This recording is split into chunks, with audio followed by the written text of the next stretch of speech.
Welcome, everybody, to Outside the Box Stories. I'm your host, Ben Rogers, and I'm here with Dana Berry today. And Dana, how are you? Doing well. How are you? You know what I think's so interesting and fun is that I met you about 10 minutes ago, and I already feel like we're friends.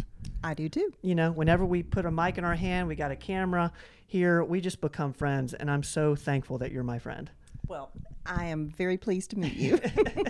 And so, Dana, what we're doing here today and what Outside the Box Stories is all about is, you know, we're wanting to share these super successful stories as it relates to feeling your best, you know, feeling healthy, looking great. And one thing about you that I know is that you're a patient at Performance Medicine of Johnson City. I am. And that you're on pellets. And that's something that I really wanted to talk a lot about because I, for one, I'm not on pellets. I don't know what it's like, but you do. You're too young. Well, you know, I want to know kind of, you know, where did this all start? Where did this journey start for you from going from, you know, not being on hormones to being a little hesitant to getting on hormones? Kind of, can you walk me through kind of where it started? Yes, I'll be glad to. So when I was 35 years old, and I am 56 years old now, I was diagnosed with ovarian cancer. And the diagnosis came as quite a shock. I had some other problems that had prompted me to go in for a hysterectomy and was supposed to have been routine. And when they got there, they found ovarian cancer. And I was told that I had 6 months to live and I needed to go home and get my affairs in order. And of course, I was devastated. I was a single parent and had a 12-year-old son at that time. And fortunately, I had a good friend who referred me to Duke, and I went to Duke and got a totally different diagnosis. And here I am, almost 21 years later. And my story has a lot of facets to it, but I'm going to stay on track with how it had affected my quality of life, going through menopause at such a young age. And of course, once you've had cancer, and for those of you out there who have had it, I understand the hesitation of not wanting to even think about getting any kind of hormones because you're afraid that it could feed the cancer to maybe have those dormant cells that are in there come back. And with my particular kind of cancer, I had that fear as well. So I went from 35-year-old female living life as I could live it, being a single parent, to just being completely, my life changed completely overnight almost. You go through, and people don't realize what hormones do for us. And I had no idea how they affected so many areas of your body. And to be without them was detrimental, to say the least. So I had tried the patch for several years, really didn't get much from that. Is this post-hysterectomy? Yes. Okay. Yes. Then I had gone to a couple of different doctors that were, their specialty was hormones. They put me on creams, really didn't get any benefit from that, and actually went several years without using anything because I was just so frustrated. This is going to sound ignorant, but after you get a hysterectomy, is it recommended that you get on some sort of hormone therapy? It depends. So if you have a hysterectomy and the only thing that's taken is your uterus, and you have your ovaries left, because our ovaries is what produces the bulk of our female hormones, if you still have your ovaries left in place, you normally don't have to go on any kind of hormone treatment until you start getting older and start going through that normal process of going into menopause. But my case, I lost both of I lost everything that literally made me a woman in a matter of a couple of weeks. So I was without anything. And when that happens, you just don't realize how your body starts changing. A 35-year-old body went into menopause and changed into almost a 60-year-old body, not physically so much, but mentally for sure. And did you expect that? Did you expect to feel as different as you did? I didn't, because I was so elated to be alive. Yes. You know, it took me a few years to actually realize how bad I felt. because I was just so grateful. Once I reached that 5-year mark Yes. of surviving, that's when everything else started being a little bit more magnified, the symptoms and not feeling well and just having no energy and carrying extra weight and just kind of being sad and going through life and going through the motions. So at that point, because I yes, like you're alive, and like that was the focal point right then, is like, okay, I survived, and then you started. Did you think that there was something you could do, because you noticed that I'm not feeling the same way I did, weight gain that you feel like you have no control over. At that point, were you thinking that this is the way it's going to be? Absolutely. Okay. I really had reconciled myself to think that this is how my life is, and I have to learn how to deal with it and navigate through it day to day. And you kind of have that time where you can start looking for different options. And I am someone, and I've not always been this way, but I am all about holistic, anything natural, and how you can approach things. I would prefer to go that route. I'm not a medicine type of person. Sure. But when you get to the point to where you feel so bad that you've just had enough, and you start digging for that next thing. And I think a lot of times things that happen in our lives can make us open our mind and our eyes up to what we have to do to change things. And I think all of us have that particular thing that just opens up, that light goes on in our brain. And once mine did, which was probably 3.5 years ago now, that's when I decided the only person I can change and the only person that I can help get healthy and is myself. We can't change anybody else. We can't, unless somebody wants the help, we can't do anything for anyone but us. And something I have learned, and a lot of times people take it as being selfish, but you've got to be your best for yourself in order to be there for others when they need you. Totally. So once I decided that it was time to do something, I dropped 15 pounds like that. I came to Dr. Rogers and asked him, because I had been on cream at that time with no kind of response really. And he suggested I try the pellets. Ladies, it changed my life. So highly, highly recommend them. I have more energy than I've ever had. I feel the best I've ever felt in my life, and I look the best I've ever looked in my life at 56 years old. So I wasted all of those years instead of getting started on it. And I like to refer to them as my magic beans because that's truly what they are. So tell me, because I think so many of us, we recognize that we want to feel better, we want to look better, and we can all go down rabbit holes of like trying different things, and then frustration comes. Did you ever feel frustrated? Like when you're on creams, you're doing something, like you're actively trying, you're trying different things. How did you get through the frustration? And because I'm sure that once you found something like pellets and you're obviously doing amazing now, like it's even more satisfying. But I know so many of us get caught up on this moment of frustration. Like, you try to take control, and yet you still feel out of control because you're not getting the results you want. Can you talk to us about that moment you had, about when that was and what got you through it? So for myself personally, I think that, and all of us have, I feel like inside of us, a woman that we know who we want to be, and we know how we want her to feel. We know how we want her to look. We know the life that we want her to live.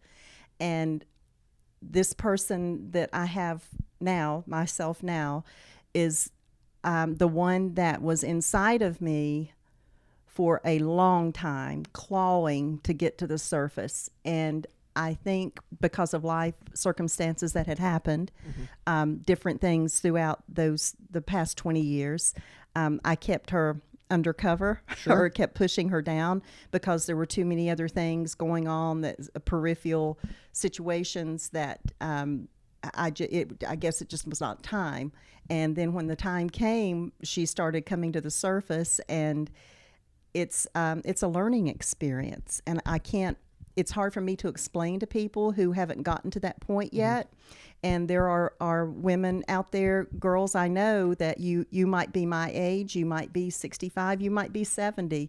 But if you've got that girl inside of you that's wanting out, let her out, because once she comes out, your life is going to change drastically. If I only live one more year, I would rather live one more year feeling the way I feel today than to live 25 more years than the way I felt 4 years ago. Man, that is a big statement, and I really I might throw you off with this question, but you talked about, this girl that you wanted to become, you wanted to feel like. Was this someone that had come out before? She had never been out. Never been out. Never. Even before the hysterectomy, before the cancer diagnosis. So it wasn't necessarily getting back to the girl you were. What I'm hearing is that this allowed you to, or helped you let that girl out for the first time. I think this girl had always been inside, but Ben, I got married at a very young age the first time, and that's a whole other story for another segment. And I became a mother at 21, so I didn't have time to focus on anything other than working. And something I've thought about so many times, as women, we can be a wife and a daughter. We might be a sister. We might be a mother. But for myself, I have been all of those things, but I was never just a woman. I have never been just a woman until 3.5 years ago. And that's wild.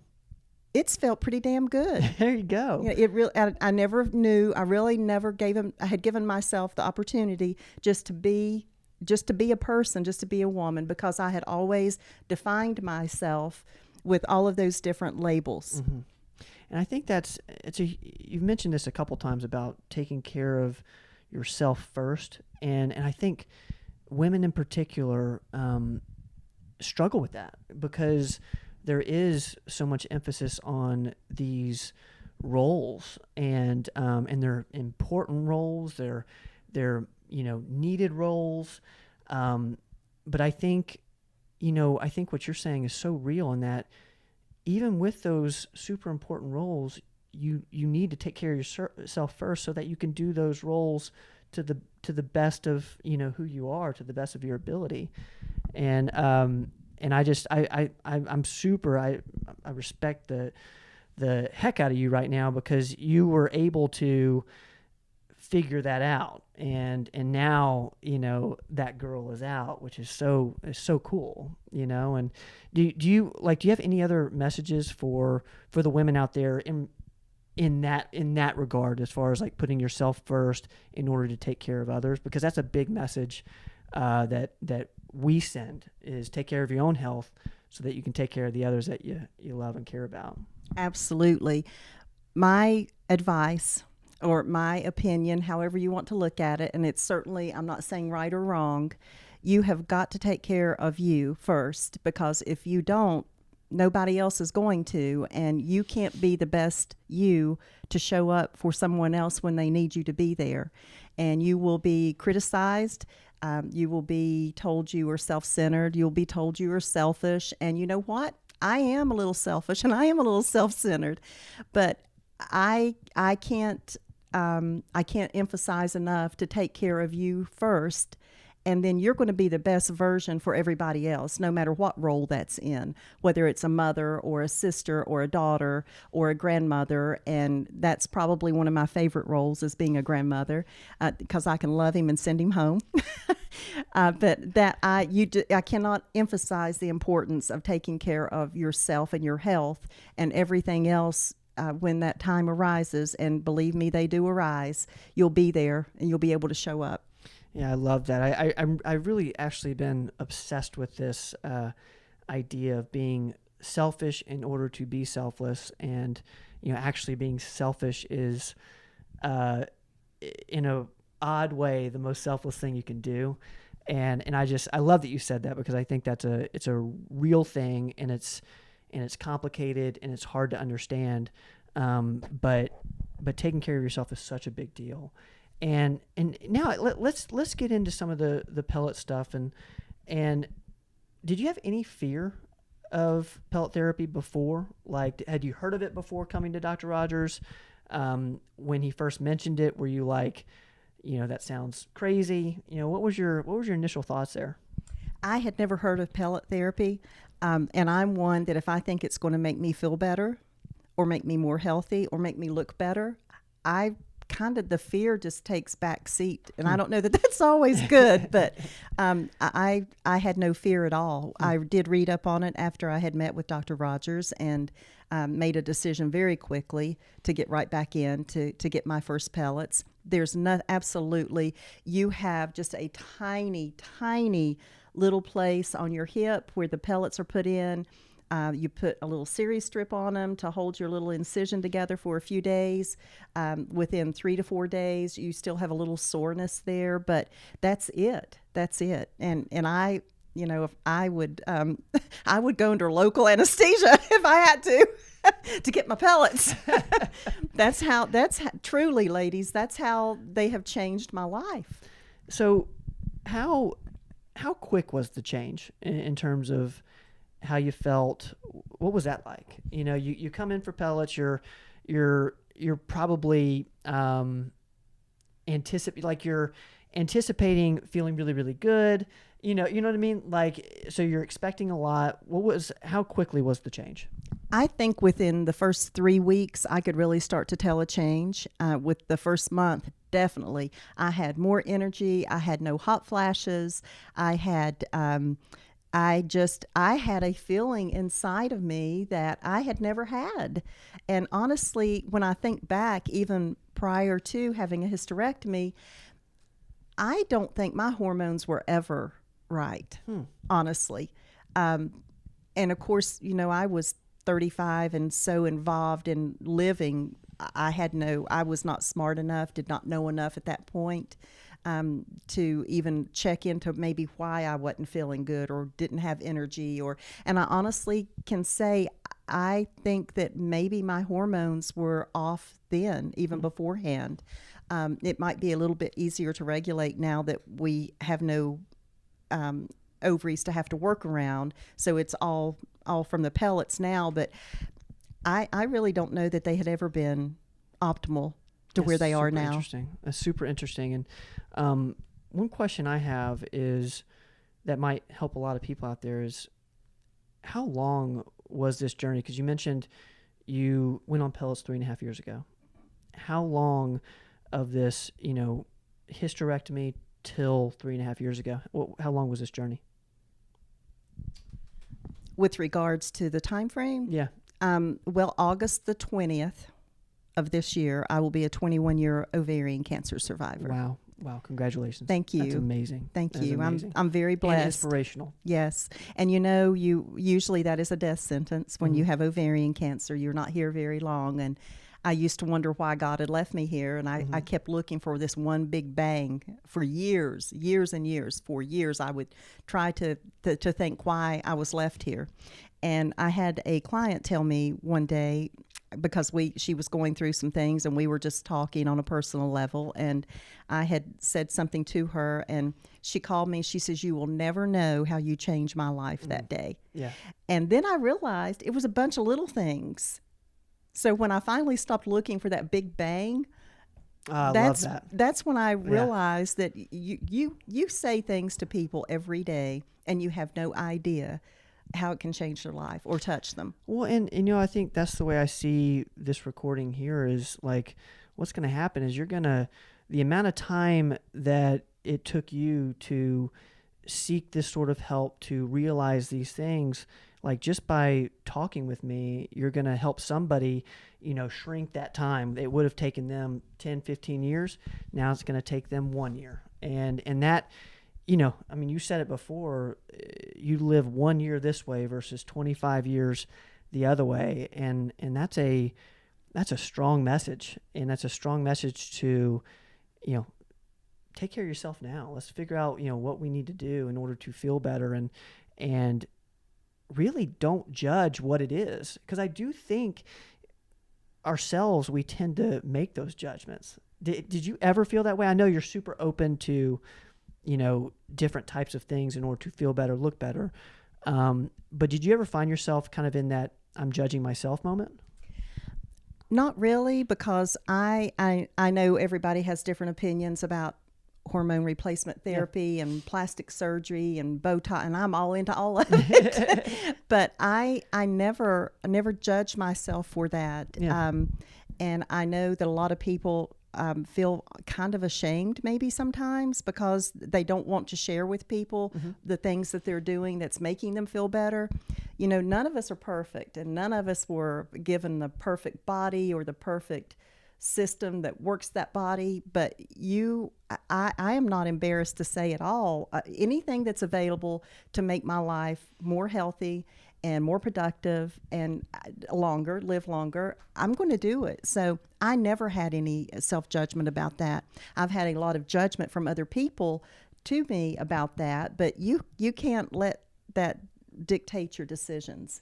And I did that for a very long time in my life, but you have to move forward and do what's good for you. Well, it's kind of going back to that mentality of taking care of yourself first and making sure that you're in line with the way you want to feel. And I think that's, I hope if anything, I hope that's what people take from this is, it sounds weird, but put yourself first and recognize, that you want to feel better, And can you talk to us a little bit about the energy component with hormones? Has that has that been the biggest thing? What's kind of, give me the biggest impacts you've seen pre-pellet to post-pellet? Energy for sure. Okay. That's been a huge thing. Just having your internal thermostat work appropriately now, and I still get hot. But I think I'm just built that way, just to have stay warm all the time. But the energy level is just unbelievable. It's refreshing. And as I go back again, and I think back when I was younger, I did not have the energy that I have now. So I this was, and as we have been talking, and you've made me think, back, even if you're not in menopause, I would encourage you to talk to Dr. Rogers, because if you don't have a good quality of life now, there could very easily be something that could help you now, and not wait until go through all of those years of feeling bad when you could get something done now and enjoy your life. But the energy level for sure. It also, and it's probably where I was so many years without hormones, it really has changed my body physically. My skin has changed. It has affected every aspect of my life. How? Because I know there is. Can you tell when you need to come back for another treatment? Is that what's that like? What's your Absolutely? And I know everybody's a little different in their time frames, but can you feel kind of, okay, I need to get back, need to get my treatment again? Oh, absolutely. For myself personally, it's about every 3 months. If I'm working out a lot, I usually within 2.5 months I'm ready for them. You just start feeling, you get those hot flashes, you start feeling a little bit more lethargic. I'm a little lazy, just don't have that get up and that drive to get up and do something. And when I go back to have that the pellets replaced, it's probably within week and a half, I'm right back to I'm not going to say my old self, I'm right back to my new self. I love that. And this is going to be a totally selfish question, but was there, you mentioned that you went and read up on pellets after talking with Dr. Rogers. Is there any anything out there besides, just listening to Dr. Rogers that could help people feel more confident in pellets, like in terms of their safety, et cetera? Is there any like resources that we can point people to? It's been a while, Ben, since I Yeah. have researched that. I would encourage you to, first of all, if you have had cancer, talk to your doctor and get his input on it, obviously, first. But I think talking to people who have experienced it firsthand, Yeah. to me, would be the biggest research tool someone could have who is looking to go down this road, whether you have had cancer or not. I would reach out to anyone who is currently on it, and I have a few of my friends have followed in the track that I'm on, and they love them. And they talked to me a lot about it before they went, and it's changed their life too. So I think the biggest resource that you could be found, non-medically that is to talk to someone who's had it done. And I actually love that as a place to end, because that is such powerful advice and something that, I would never think of. But when you said it, I'm like, that's exactly right. Like, seek out people, friends you trust, seek out, people who have done it, who are doing it, and talk with them about their experience and open up to them. And I think, hopefully, this video is going to, be something like that for so many of you out there. If you're, thinking about pellets, if you're feeling tired or run down, if you're kind of in that moment of frustration, this is something to at least consider. And it sounds like your biggest advice is, if that could be you, talk to somebody who's done it, talk to somebody who's doing it, because to me, that's the most powerful thing. And I tell you what, Dan, this has been so much fun, and it's been inspirational. Your story is incredible. I'm so proud of you, and thankful to call you a friend, even though we met each other, 30 minutes ago. I'm thankful to call you a friend, and everything that you've done for performance medicine of Johnson City. We really do appreciate you. Thank you so much for having me on. This has been rocking. Guys, this has been Outside the Box Stories. Thank you for hanging out with us, for letting us share these stories. If you feel like somebody needs to watch this, share this video. This is an important message. Take care of yourself first so that you can take care of others. That is unfortunately outside the box thinking, but we're thinking that outside the box is where you should be thinking. So thank you so much. We'll see you guys next time. That was rocking. Rock on. Rock on.